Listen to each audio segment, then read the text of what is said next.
नमस्कार विद्यार्थी मित्रांनो, मी प्राध्यापक फिरके, गोसे वाणिज्य महाविद्यालय Wardha, BCom second year, semester 4 financial accounting या विषयाचं बँकिंग कंपनीचं प्रकरण आपण कंटिन्यू करत आहोत. विद्यार्थ्यांनो, या व्हिडिओमध्ये आपण बँकिंग कंपनीच्या अंतिम लेखाचं पहिलं गणित सॉल्व्ह करणार आहोत. पहिलं गणित आपण टप्प्याटप्प्याने घेत आहोत. पहिलं साधं सिंपल गणित फक्त प्रॉफिट अँड लॉस अकाउंटसाठी, तदनंतरचं दुसरं गणित फक्त बॅलन्स शीटसाठी, नंतर कंबाईंड गणित. गणिताचा सराव दीर्घतरी प्रश्नाकरिता आपण करणार आहोत, परंतु विद्यापीठामध्ये होऊ शकते तुम्हाला मल्टिपल चॉईस प्रश्न विचारले राहतील. मल्टिपल चॉईस प्रश्नांमध्ये वारंवार गत 2 वर्षामध्ये जे पाहण्यात आलं की तुम्हाला बँकिंग कंपनीचे 23 पत्रकातले पद दिलेले राहतील आणि हे पद कुठल्या शेड्यूल्सशी निगडित आहेत याची ओळख पटवायची आहे. या प्रकारचे असंख्य प्रश्न मल्टिपल चॉईस प्रश्नामध्ये तुम्हाला विचारले जातात. कुठलं पद कुठल्या शेड्यूल्सशी निगडित आहे ही माहिती करण्याकरिताच यापूर्वीच्या 4 व्हिडिओमध्ये आपण बँकिंग कंपनीचं प्रॉफिट अँड लॉस अकाउंटचं प्रारूप आणि बॅलन्स शीटचं प्रारूप समजून घेतलं. त्यासोबतच समरी ऑफ शेड्यूल नंबर 16 यामध्ये CRDBO, CBI, AFO या सूत्राच्या माध्यमातून आपण 16 शेड्यूल अगदी 2 पाठ कसे करायचे ही पद्धत बघितली. त्यामध्ये CRDBO लायबिलिटी साइड आहे, शेड्यूल नंबर 1 ते 5. CBI, AFO हे ॲब्रिव्हिएटेड फॉर्म्स आहे, संपत्ती साइडचे शेड्यूल नंबर 6 पासून शेड्यूल नंबर 11 पर्यंतचे. IO मध्ये प्रॉफिट अँड लॉस अकाउंट येते. IO म्हणजे interest on other income, schedule number 13-14, आणि दुसरा आयो हा एक्सपेन्स साइड साठी आहे, इंटरेस्ट एक्सपेंडेड शेड्यूल नंबर 15 आणि ऑपरेटिंग एक्सपेन्सेस शेड्यूल नंबर 16. या प्रॉफिट अँड लॉस अकाउंटला डिस्क्रिप्टिव्ह प्रश्नामध्ये कसं सॉल्व्ह करायचं हे समजवण्यासाठी आज आपण एक पहिलं गणित घेतलेलं आहे. पहिलं गणित ब्लॅकबोर्ड वरतीच मी लिहिलेलं आहे, छोटं गणित असल्या कारणानं या गणिताचा तुम्ही स्क्रीनशॉट घेऊन झूम करायचं, व्हिडिओला स्क्रीनशॉट घ्यायचा आणि आपल्या रजिस्टरमध्ये रेखांकनामध्ये लिहायचं. याचं सोल्युशन आपण आज पाहणार आहोत. Following are the balances of the bank as on 31 March 2019. Prepare profit and loss account for the year ended 31 March 2019. 31 March 2019 या वर्षाला संपण्याच्या 23 पत्रकाप्रमाणे आपल्याला ट्रान्झॅक्शन्स दिलेले आहेत, लेजर अकाउंट्स दिलेले आहेत. या लेजर अकाउंटच्या आधारावरती आपल्याला प्रॉफिट अँड लॉस अकाउंट बनवायचं आहे. पद दिलेले आहेत आणि ऍडजस्टमेंट्स दिलेल्या आहेत. पदांचं मी वाचन न करता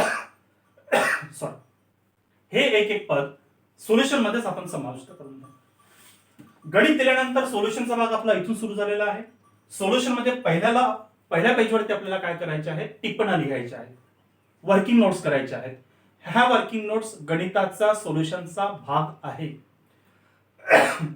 सोल्युशन झाल्यानंतर प्रत्येक शेड्यूलची जी बेरीज आहे, टोटल शेड्यूल नंबर 13 ची टोटल, शेड्यूल नंबर 14 ची टोटल, शेड्यूल नंबर 15 ची टोटल, शेड्यूल नंबर 16 ची टोटल आणि प्रोव्हिजनची टोटल, ही टोटल काढण्याकरिता आपण हे टिप्पण्या केलेले आहेत. हे टिप्पणं आपला कच्चा भाग राहणार आहे सोल्युशनचा, आणि हा कच्च्या भागाच्या आधारावरती, या पायाच्या आधारावरती आपली summary profit and loss account बनवणार आहे, जी एका पानाची राहणार आहे. प्रारूपाप्रमाणेच मी इथं आखणी केलेली आहे. Profit and loss account of, इथं बँकेचं नाव लिहायचं आहे, Trupti bank, Dena bank, bank of Maharashtra, as on किंवा for the year ended 31 March 2019. पर्टिक्युलर्सचा रकाना, शेड्यूल नंबरचा रकाना, रकमेचा रकाना. पर्टिक्युलर्स मध्ये 4 भाग. पहिला भाग इन्कम, दुसरा भाग एक्सपेन्स, तिसरा भाग प्रॉफिट अँड लॉस अकाउंट आणि चौथा भाग अप्रोप्रिएशन. इन्कम मध्ये 2 पद, IO मध्ये इंटरेस्ट ऑन अदर इन्कम. पहिल्या दिवशी जो समरी प्रोफार्मा दिला तोच आखणी करायची आहे. गणित आल्यानंतर एवढा कोरा प्रोफार्मा तुम्ही आखून ठेवू शकता. हा वारंवार लिहायचा, दररोज लिहायचा, सराव करायचा, प्रॅक्टिस करायचं. Interest on schedule number 13. रक्कम किती राहणार आहे माहित नाही. रक्कम कुठून आली? वर्किंग मध्ये टिप्पणानुसार जे पद, जे लेजर अकाउंट इंटरेस्ट ऑन या प्राप्तीसाठी मिळकतीचे आहेत त्यांची यादी करायची, त्याची टोटल करायची आणि टोटल बेरीज इथं आपण स्थानांतरित करायची. तर नंतर अदर इन्कमचं पद, त्याची टोटल. एक्सपेन्सेस मध्ये interest expanded schedule number 15, schedule number 15 ची यादी टिप्पणामध्ये, त्याची एकंदरीत टोटल समरी मध्ये.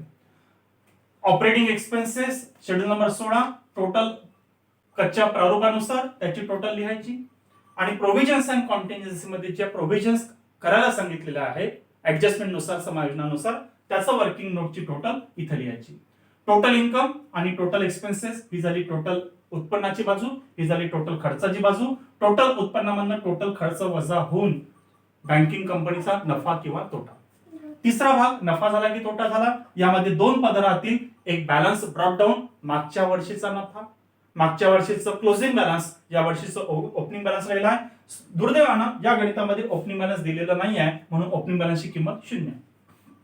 त्यानंतर net profit during the current year total इन्कमच्या रकमेतनं टोटल एक्सपेन्सेसची रक्कम वजा केल्यानंतर जे नफा राहील चालू वर्षाचा तो. आणि नंतर चौथा भाग अप्रोप्रिएशन्स. अप्रोप्रिएशन मध्ये सर्वात पहिली ऍडजस्टमेंट जे गणितामध्ये दिलेली असो वा नसो, या गणितामध्ये पहिली ऍडजस्टमेंट प्रोव्हाइड फॉर कॉन्टिन्जन्सी आहे, दुसरी adjustment provide for general reserve आहे आणि तिसरी adjustment transfer to central government आहे. चौथी ऍडजस्टमेंट दिलेली नाही आहे, परंतु आधीच सांगितल्याप्रमाणे कलम 17 अन्वये प्रत्येक बँकिंग कंपनीला चालू नफ्याच्या 25% रक्कम गंगाजळी म्हणून वैधानिक संचितेनुसार आपल्याला स्टॅट्युटरी रिझर्व्हला ट्रान्सफर करायची आहे. चालू नफ्याच्या 25%, चालू नफा 26,30,000 आला, त्याच्या 25% 6,57,500 रुपये आपण स्टॅट्युटरी रिझर्व्हला ट्रान्सफर केलं. तदनंतर दिलेल्या सूचनानुसार दिलेल्या समायोजनानुसार कॉन्टिन्जन्सीला 2 लाख ट्रान्सफर करायचे होते, आपण कॉन्टिन्जन्सीला 2 लाख रुपये ट्रान्सफर केले. जनरल रिझर्व्हला 15,57,000 ट्रान्सफर करायचे होते, जनरल रिझर्व्ह नफ्यातनं ट्रान्सफर होते म्हणून ट्रान्सफर टू जनरल रिझर्व्ह 15,57,000 केले.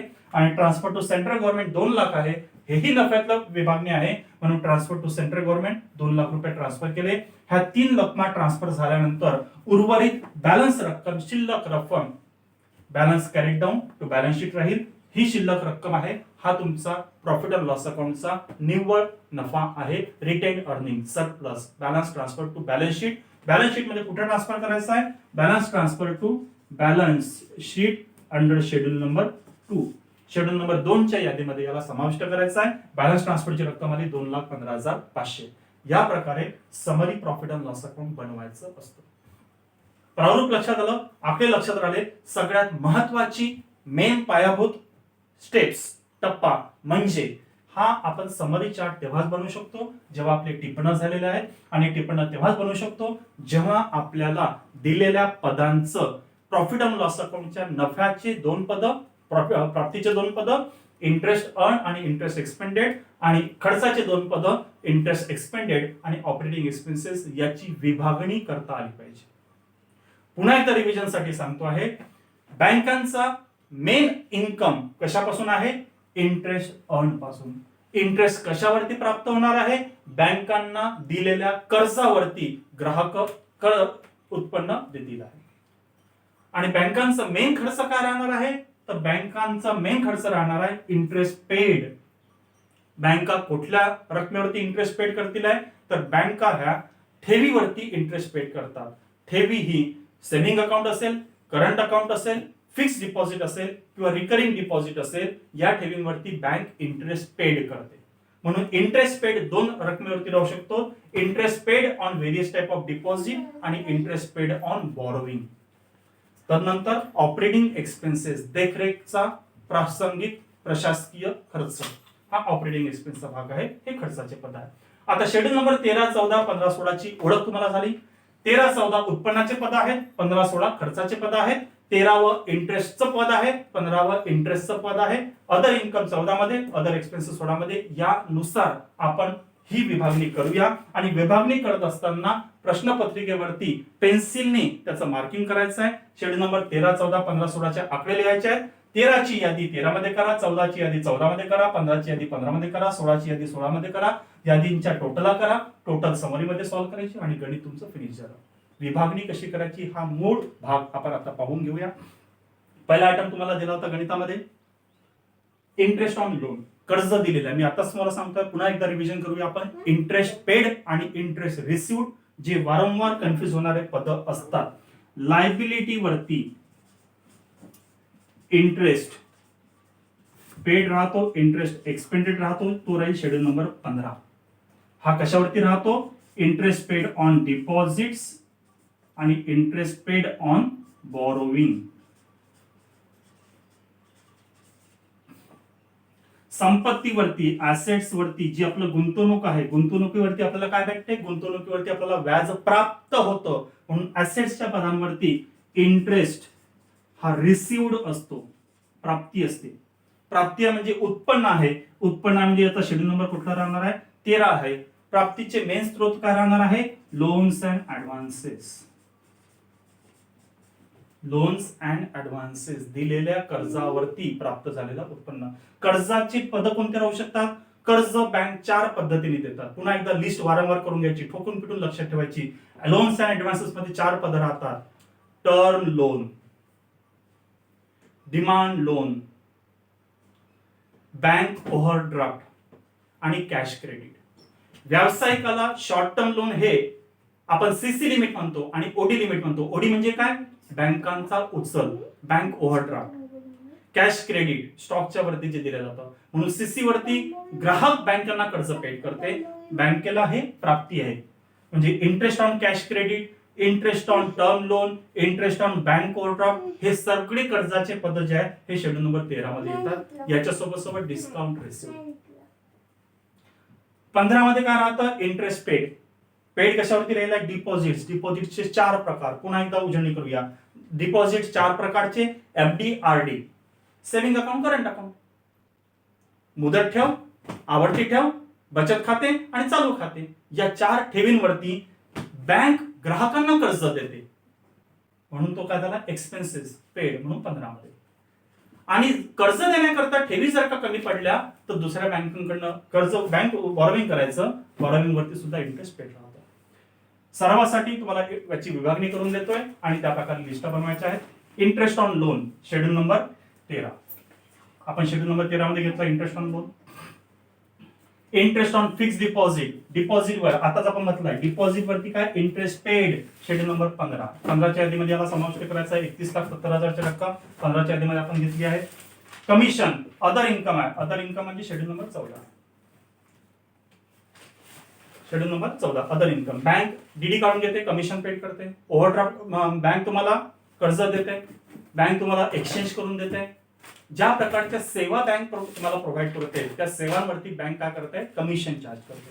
डीडीचं कमिशन, एनईएफटीचं कमिशन, आरटीजीएसचं कमिशन, यावरती प्राप्त झालेलं कमिशन. प्राप्त झालेलं कमिशन काय आहे, अदर इन्कम आहे शेड्यूल नंबर 14 मध्ये. शेड्यूल नंबर 14 मध्ये 82,000 ट्रान्सफर केले. त्यानंतर तो काय, सॅलरी. सॅलरी काय आहे, प्रशासकीय खर्च schedule number 16, operating expenses. Operating expense मध्ये सॅलरी घेतली आहे 5,40,000. Discount and bill discounted, discount on bill discounted, bills रिसिव्हरला डिस्काउंट करणे, ऍडव्हान्स पैसे देणे, हे बँकेचं एक कर्तव्य राहतं, ज्याच्यासाठी बँक डिस्काउंट चार्ज करतं.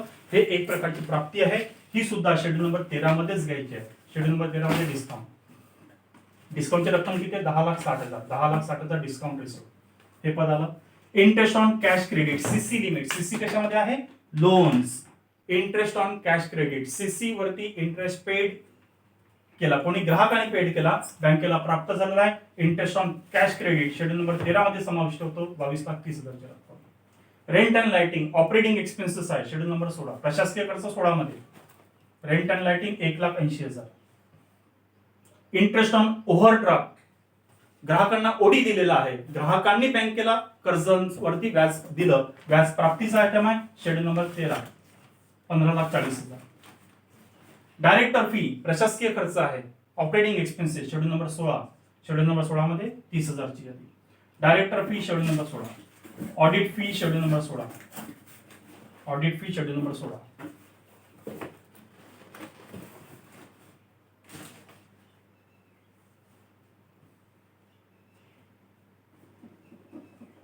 त्यानंतर इंटरेस्ट ऑन सेव्हिंग अकाउंट, बचत खात्यावरचं इंटरेस्ट. सेव्हिंग अकाउंट कशात येतं, डिपॉझिट मध्ये. डिपॉझिट वरती आधी कुठे दिलेलं आहे, interest on paid. Interest paid schedule number 16, 15 मध्ये. Interest on RD recurring deposit, डिपॉझिटचाच भाग आहे. डिपॉझिट ही आपली लायबिलिटी होती, लायबिलिटी वरती इंटरेस्ट पेड शेड्यूल नंबर 15 मध्ये. Interest on recurring deposit schedule number 15 मध्ये 6 लाखाची रक्कम शेड्यूल नंबर 15च्या यादीमध्ये समाविष्ट केली. Postage and telegram operating expenses schedule number 16. Printing and stationery operating expenses schedule number 16, 14,000, 29,000, 14,000, 29,000. Printing and stationery sundry charges operating expenses 17,000. जेवढे पद दिले होते तेवढ्या पदांची विभागणी करायची. यानंतर 13चे आयटम 13 मध्ये समाविष्ट करा, 14चे आयटम 14 मध्ये समाविष्ट करा, 15चे आयटम 15 मध्ये समाविष्ट करा, 16चे आयटम 16च्या यादीमध्ये समाविष्ट करा. यादीमध्ये पर्टिक्युलर्स आणि त्याची रक्कम टोटल करायची आहे आणि टोटलला मेन फॉर्मॅटमध्ये जमा करायचे. ऍडजस्टमेंटचे 2 भाग होतील. इथे फक्त आपण प्रॉफिट अँड लॉस अकाउंट बघतोय म्हणून पहिली ट्रीटमेंट प्रॉफिट अँड लॉस अकाउंटची करायची, सेकंड ट्रीटमेंट बॅलन्स शीट मध्ये केल्या जाईल. माहिती करता 2 ट्रीटमेंट कशा करायच्या आहेत. ट्रान्सफर टू कॉन्टिन्जन्सी एक प्रोव्हिजनच्या यादीमध्ये ऍड करायचं आहे आणि दुसरं शेड्यूल नंबर 5 मध्ये घ्यायचं. प्रोव्हाइड फॉर कॉन्टिन्जन्सी आपण प्रोव्हिजनच्या यादीमध्ये 2 लाख रुपये ट्रान्सफर केलं. दुसरा इफेक्ट शेड्यूल नंबर 5 मध्ये लायबिलिटी साइडला बॅलन्स शीट मध्ये होईल. Provide for general reserve amount transfer करायची आहे. ट्रान्सफर टू सेंट्रल गव्हर्नमेंट या दोघांची अप्रोप्रिएशन साइडनं ट्रान्सफर करायची आहे आणि शेड्यूल नंबर 2 मध्ये ऍड करायचा. या दोघांचा ट्रीटमेंट सारखाच राहील. हा दोघेही नफ्यातून विभागणी केली जाते म्हणून अप्रोप्रिएशन मध्ये ट्रान्सफर करायचं आहे. अप्रोप्रिएशनच्या भागामध्ये ट्रान्सफर टू जनरल रिझर्व्ह 1557 आणि transfer to central government 2 lakh आपण हे केले आहेत. त्याच्या सोबत एक महत्वाचा भाग ट्रान्सफर टू स्टॅट्युटरी रिझर्व्ह गणितात सूचना दिलेली असेल किंवा नसेल बंधनकारक आहे. बँकेने आलेल्या नफ्याच्या 25% नफा हा स्टॅट्युटरी रिझर्व्हला वर्ग करायचा आहे, वळता करायचा आहे. सगळ्या अप्रोप्रिएशनच्या ऍडजस्टमेंट ज्या ज्या शेड्यूलशी निगडित आहेत त्या शेड्यूल मध्ये आपण ऍड करायचं आहे. एखादी ऍडजस्टमेंट शेड्यूल नंबर 2 मध्ये आहे, 2च्या वर्किंग मध्ये ऍड करायची आहे.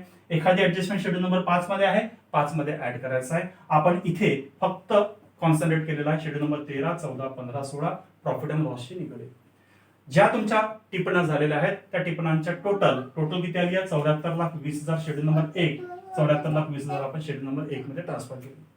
पण 14ची टोटल झाली 82,000 आपण 14ला ट्रान्सफर केले.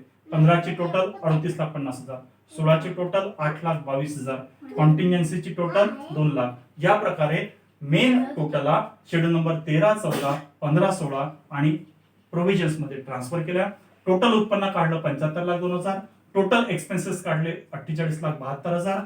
उत्पन्नामधनं एक्सपेन्सेस वजा करून ए मायनस बी मध्ये नफा आलेला आहे 26,30,000.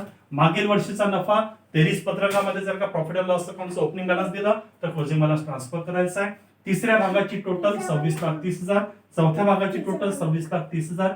यामधनं वर्ग केलेला स्टॅट्युटरी रिझर्व्ह, ट्रान्सफर केलेला जनरल रिझर्व्ह, ट्रान्सफर केलेल्या सेंट्रल गव्हर्नमेंटची रक्कम, शिल्लक झालेली रक्कम ट्रान्सफर टू बॅलन्स शीट. या प्रकारे प्रॉफिट अँड लॉस अकाउंटचे गणित तुम्हाला बनवायचे असतात. पहिलं गणित कमी वेळेअभावी इथं मी तुम्हाला बनवून दिलं. याच प्रकारचे गणित गृहपाठाकरिता आपल्या वर्गाच्या व्हॉट्सअप ग्रुपवरती मी तुम्हाला दिला. पुढचा व्हिडिओ आपण बघूया पुढील भागामध्ये. धन्यवाद.